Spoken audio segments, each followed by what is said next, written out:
from Philippines, but I work here with my employer. You work in his house or? Yes, house.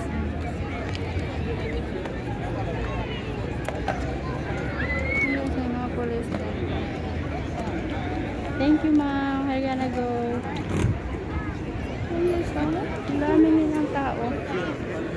So, I think daw, nagra-rally daw, nagpo-protest sila na mga Cypriot to, ayaw nilang mapasukan ng ibang country. That's why. Gusto nilang protektahan yung country nila na ayaw daw nila ng may mga nakapasok ng ibang country. Pero hindi pwede kasi yan, kasi open country dito eh. So, marami talagang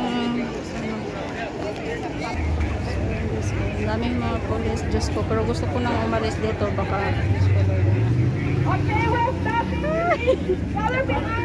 nagmamaritis ako. Anong nangyari dito? Anong meron dito? Nagtatanong dito. Sabi nung matanda doon, sinanong ko, ayaw daw nila ng mga immigrant. Mga Cyprioto sila. Oo, sila lahat. Nag-protest sila na, kasi di ba, marami ng ibang country na pumapasok dito na talaga nanirahan. Oo.